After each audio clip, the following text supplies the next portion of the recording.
दोस्तों, खोज करना मानव जाति की एक फितरत होती है जिसके लिए वो किसी भी हद तक जाने के लिए तैयार रहता है और मनुष्य समय के साथ अपनी खोज का दायरा भी बढ़ाता रहता है।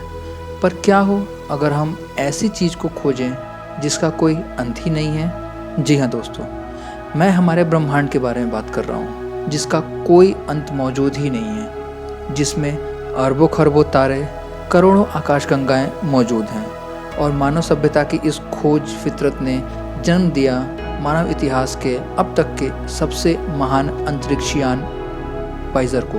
नमस्कार दोस्तों, मैं हूं देव और स्वागत करता हूं आप सभी का अपने इस YouTube चैनल देव दरबार में। इस समय हम 2020 को अलविदा कहने वाले हैं और उम्मीद करते हैं आने वाला समय हम सभी के लिए अच्छा हो।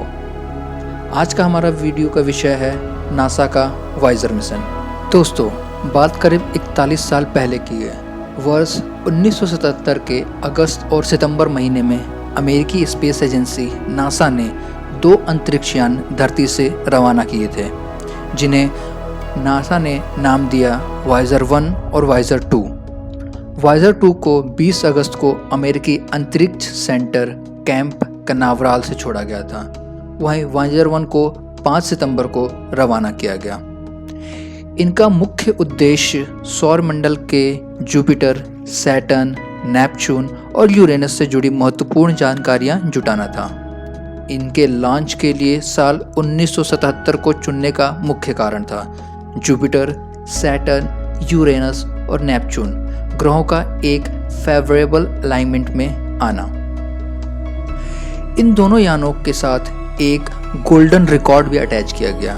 गोल्डन रिकॉर्ड एक गोल्ड प्लॉटेड कॉपर डिस्क है जो एक फोनोग्राफ रिकॉर्ड है जिसमें मानव इतिहास के अब तक के कुछ महत्वपूर्ण इमेजेस और साउंड रिकॉर्ड किए गए हैं जो मानव इतिहास को अब तक स्पेस में और हमारे अर्थ के डाइवर्सिटी और कल्चर को दर्शाते हैं। वर्तमान समय में वाइजर 1 हमारे सौरमंडल को छोड़ के इंटरस्टेलर स्पेस में पहुंच चुका है।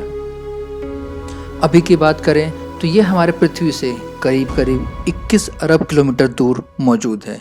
यह इतनी ज़्यादा दूरी है कि वाइजर 1 से धरती पर संदेश आने में करीब 36 घंटे का समय लग जाता है। वो भी तब जब रेडियो संकेत 1 सेकंड में 3 लाख किलोमीटर की दूरी तय करते हैं, यानी लगभग प्रकाश की गति से। वहीं वाइजर 2 हमारे पृथ्वी से 17 अरब किलोमीटर की दूरी पे मौजूद है और यह वर्तमान में इंटरस्टेलर स्पेस में प्रवेश कर चुका है, जिसके साथ ही यह इंटरस्टेलर स्पेस में प्रवेश करने वाला दूसरा मानवीय मिशन बन चुका है। यह दूरी इतनी ज़्यादा है कि वाइजर 2 धरती तक अपना संदेश पहुंचाने में 30 घंटे का समय लेता है। करीब 41 साल बाद भी ये दोनों यान अच्छे से काम कर रहे हैं और मानवता की निशानी दूर ब्रह्मांड तक पहुंचाने का काम कर रहे हैं। पर अब समय के साथ ये दोनों बूढ़े हो चले हैं। इनकी ताकत बेहद कमज़ोर होती चल रही है और इनकी तकनीक भी अब बेहद पुरानी हो चुकी है। आज वाइजर यानों से आने वाले संदेशों को पकड़ने के लिए नासा को काफ़ी मशक्क़त करनी पड़ती है, जिनके लिए नासा ने दुनिया भर में बहुत सारे रेडियो संकेत सेंटर बना रखे हैं। इस अभियान से जुड़े शुरुआत में वैज्ञानिक एड स्टोन कहते हैं कि आज वाइजर ब्रह्मांड में इतनी दूर है जहां शून्य, अंधेरा और सर्द माहौल के सिवा कुछ भी नहीं। वो बताते हैं कि वाइजर अभियान के डिज़ाइन पर काम 1972 में ही शुरू कर दिया गया था। इस अभियान से जुड़े वैज्ञानिक बताते हैं कि वाइजर यानों में ग्रामोफोन या कहें गोल्डन रिकॉर्ड लगाने का उद्देश्य एक आशा थी। आशा ये है कि धरती के अलावा ब्रह्मांड में कहीं जीव अवश्य है। यात्रा करते समय जब किसी और सभ्यता को हमारा यान मिले तो उसे मानव सभ्यता की एक झलक इन ग्रामोफोन रिकॉर्ड के जरिए मिले। यानी वाइजर सिर्फ एक अंतरिक्षयान नहीं है बल्कि सुदूर ब्रह्मांड को भेजा गया मानवता का एक संदेश भी है। ये ग्रामोफोन तांबे के डिस्क के बने हुए हैं जो आने वाले करीब 1 अरब साल तक सही सलामत रहेंगे। इस दौरान अगर वाइजर किसी सभ्यता के हाथ लग गया जो ब्रह्मांड में कहीं बसा हुआ है तो इन ग्रामोफोन रिकॉर्ड के जरिए उन्हें मानवता के होने का और उनके प्रगति का संदेश मिलेगा।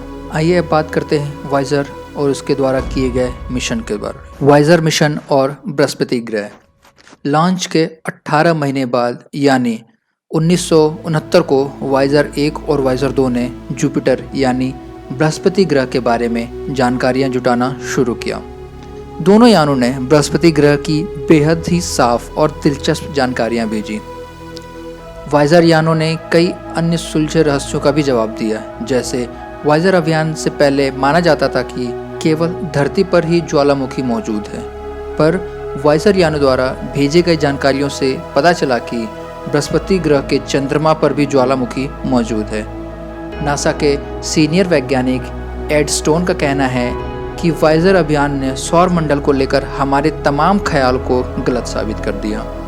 पहले हमें लगता था कि केवल धरती पर ही सागर मौजूद है, पर वाइजर ने हमें बताया कि बृहस्पति के चंद्रमा यूरोपा पर भी मोटे बर्फ की परत के नीचे विशाल सागर मौजूद हैं। वाइजर यानों